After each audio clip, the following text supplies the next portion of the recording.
tinapay. Itatry ko magluto ng ganon kasi napanood ko lang din sa YouTube kung paano ang gumawa ng tinapay na cake. So, itry natin guys.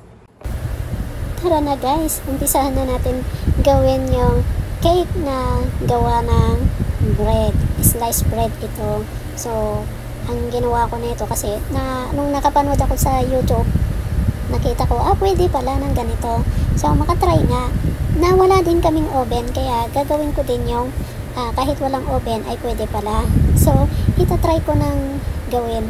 So, isang can na evap, tapos isang cup na condense, tapos nilagyan ko lang din siya ng syempre cornstarch, tapos isang itlog, yun ang inilagay ko, tapos tinurog-turog ko muna para naman hindi ko na diniretso dun sa blender namin dahil maliit lang yung blender namin, bla bla bla. Nabubuloy-tuloy ako. So ngayon matry ko lang kasi talagang mukhang masarap naman yung nakita ko. So gumamit ako ng ganito na pang dik-dik ko ba para maano ko muna. Pagka medyo lumambot na siya at na turok ko na lahat, saka ko na ilalagay sa blender para hindi na siya masyadong maalsa pa doon sa blender. Kasi nga ilalagay ko siya, itatry ko siya guys na iluto doon sa rice cooker. Kasi sabi naman nung kasama ko, pwede naman daw ilagay sa rice cooker. So, hatiin ko ito para ilalagay ko sa rice cooker yung kalahati, tapos i-steam ko na rin yung kalahati. So, makatingnan nga kung anong kalalabasan. So, pasensya kayo kung anong kalalabasan. Try nga lang kung ano yung kahihinatnan ba. So, isang itlog lang ang nilagay kong isang itlog lang ang nilagay ko para kasi minsan ang nakita ko ay dalawa yung napanood ko ay dalawa yung inilagay. So, ayaw ko kasi yung naamoy ko yung malansa ba, kaya isa lang ang ilalagay ko. Pero depende sa inyo kung lagyan nyo siya ng dalawa. Sa akin, isa lang talaga ang ilalagay ko. So, nilalagyan din ng yes, kaya hindi ko na rin nilagyan. Pang try ko nga lang. Wala akong maisip gawin, kaya pang merienda lang ba. Gawin ko nga. Kasi nga, medyo malapit nang mag-expire tong tinapay ko, kaya gawin ko nga lang ng cake ito. Kasi may gatas naman ako dito, kaya walang masama kung subukan, diba? Pagka medyo okay na at maganda na ang kalalabasan, ulit-ulitin ko na. mas mahirap na kung hindi maganda kung laging sinusubukan yung mga nakikita din natin, parang tingnan natin kung anong kalalabasan. Blender ko na talaga. Tapos yung kalahati, yun, ilalagay ko siya sa rice cooker. Pero bago akong ilalagay, muna ako ng caramel ko muna itong sugar. Dito ko na ikinaramel dahil yung kawali namin medyo makapal, kaya matagal siyang so ito manipis lang. So ginaganyan ginaganyan, bahala na kung anong kahihinatnan. So makikita nyo na guys kung anong kahihinatnan itong invento ko na ba, kung totoo ba, kung hindi budol yung napanood ko. So ito, ilalagay ko na. Kasi ilalagay ko ito sa rice cooker pagkatapos.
Ayan na guys, okay na. Okay na yung ginawa kong asukal. O, nag-brown na siya. Naging caramel na siya. Tapos ilalagay ko siya ngayon sa rice cooker.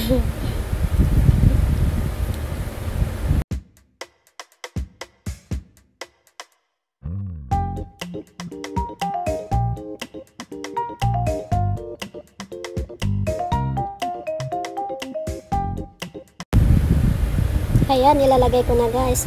Abaya ako'y kinakabahan. Baka mapalpak tong gagawin ko. Pero okay lang kung mapalpak dahil kakainin ko na lang din. Ayan na oh. Tapos ilagay ko na yung kalahati dito. Bahala na kung anong mangyayari. Sana masarap naman. Pero alam ko masarap kasi gatas yan. Ayan, tapos yung kalahati ilalagay ko din dito sa plato. Tapos i-steam ko siya. Ayan. So kahit wala palang oven, pwede palang steam, ilagay sa pagka medyo masarap siya at magiging hindi palpak itong gagawin ko, ay uulitin ko siya. Uulitin natin guys pagka medyo okay na siya. O, tapos lagyan ko siya ng foil para hindi daw papasok yung tubig dun sa loob. Saka ko na ilalagay dun sa pinakulo kong tubig para ma-steam siya. So in-steam ko siya ng 15 minutes. Tapos tinignan ko kung okay naman. So, ayan na.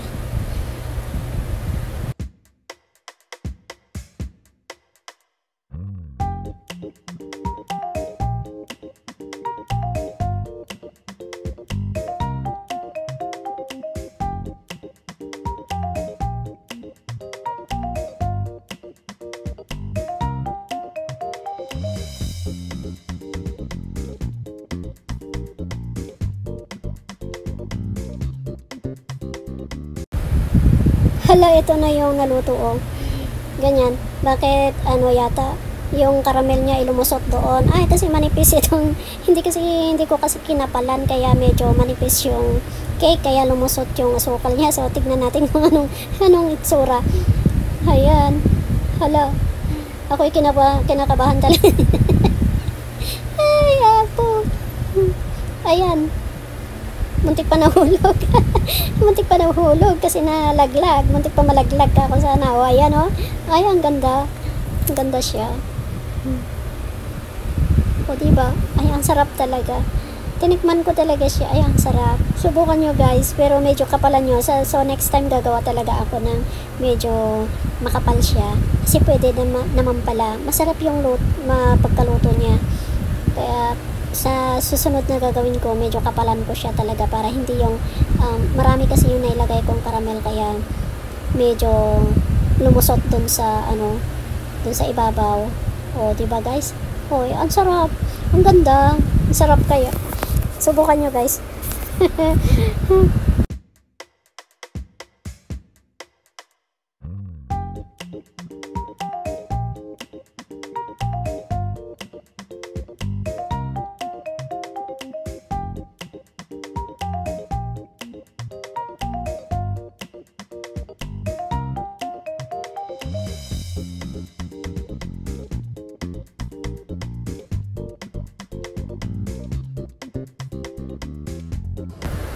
So, ito naman yung in-steam ko.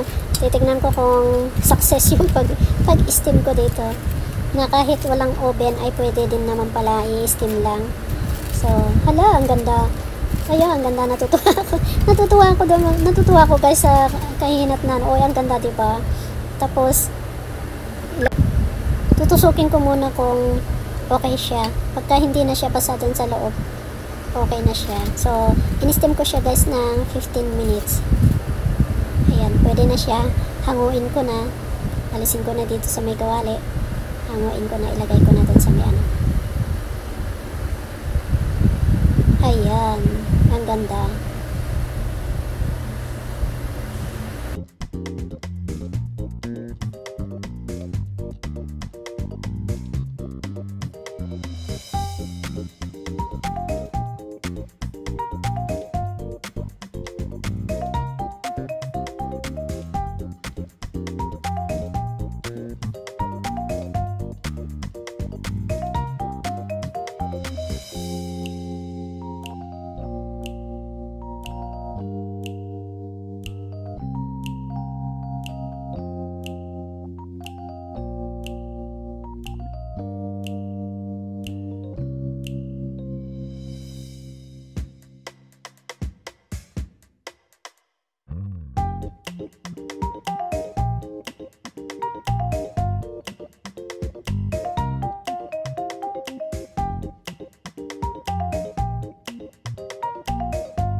Halina guys, kain na tayo.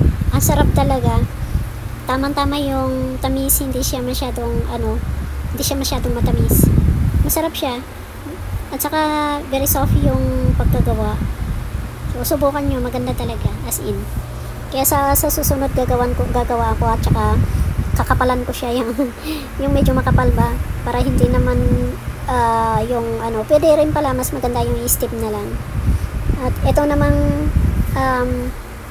ibon dito sa may bintana namin, tuwing 3 o'clock na lang ng hapon pumupunta siya dito, kaya binibigyan ko siya ng pagkain niya para naman siguro kaya siya pabalik-balik dyan dahil lagi ko siyang binibigyan ng pagkain, may pagkain, tapos iinom pa siya dyan. Basta tuwing 3 o'clock alam niya na nilalagyan ko siya ng pagkain, tapos pagka binibigyan ko siya hindi siya umaalis kahit na siguro nasanay na siguro. Yung bang makita niya yung kamay ko at lalapitan ko, hindi siya umaalis. Kaya ito, ang sarap ng kain niya. Ano ba itong ibon? Ito ba yung yung kalapati ba? Hindi ko sure kung kalapati siya or malaking ibon.